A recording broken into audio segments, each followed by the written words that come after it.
Assalomu alaykum.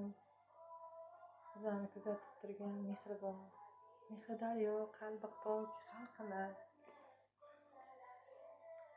Hurmatli janob prezidentimiz Shavkat Miromonovich, hurmatli Saida Mirziyoyevna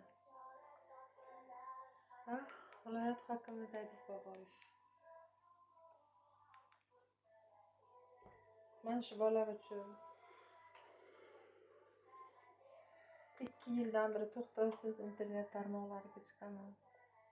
Kimlargadir yoqmaydi, kimlardir to'g'ri tushunadi. Lekin mani bolam bu.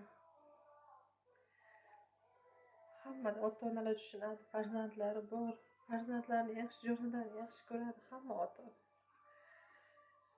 Hech kimni bolasi bemor bo'lmasin. Hech kim farzandi og'ini ko'rmasin. Hech kimni farzandi ertasi o'lmasin. Mehribon prezidentimiz, yurtimiz rahbari mana og'ir bemorlarga, nogironlik borlarga, qiynalgan oilalarga milliard yordamlar, pullar ajratyapti. Bermadi demayman. Qachon yig'lab murojaat bilan chiqsam ozroq yordam keladi-yu, 2 yil, 3 yilga oldingi yordamlar qo'shib murojaatlarimga yo'q bo'ladi. Kuchli mutaxassis so'rayapman, necha yildan beri shu bolamni, shu biror marta professor kelmadi bolamga. Nimaga bizning O'zbekistonimizda kuchli professorlar yo'qmi? Ancha o'zgarishi bor. Gapirishga harakat qilyapti. Faqat bir xil dori-darmonlardan ko'karib ketdi qo'llar.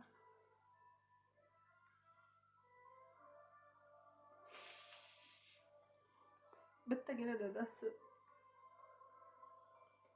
ham sog'ligi yaxshi emas, ijod ishlamaydilar. Pensiyaga ham chiqarolmadi, mazalari yo'q.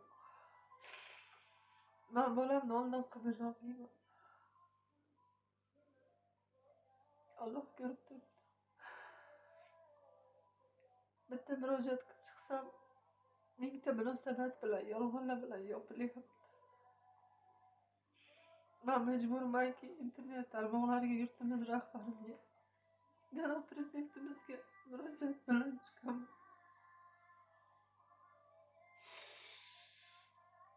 Mana bolam uchun kuchli mutaxassis yuboring, janob prezident. Iltimos qilaman, yolg'onaman. Jon-jahdim bilan bolamni sog'ayishi uchun kurashyapman. Meni yuragida imoni bor. Yaxshi insonlar meni tushunadi. Men internet tarmoqlariga chiqqanim O'zbekistonni sharmanda qilish emas, yo tumanimni sharmanda qilish emas. Bolam sog'aysin. Qayta farzand o'g'lini ko'rmay. Hech kim bolamni qilmasin. Iltimos, menga yordam bering. Qiynalyapman. Judayam qiynalyapman bolamni oyoqqa turg'izish uchun. Faqat Alloh guvoh. Mayli jonimdan ketsam, o'zimni jonimni qurbon qilsam. Bolam sog'aysin. Iltimos qilaman. Bolamga yordam bering. Men telefon qilib yolvorishdan charchadim. Yolg'onlardan charchadim, tuhmatlardan charchadim. Yana qancha yo'lini. Navbatam shu ayol to'xtovsiz telefon qilyapti, xabar jo'natyapti. Bolasiga biror yordam kerak deb. Ko'zlari bilan ko'rib ketganlar. Majburmanki internetga chiqaman. Yordam bering.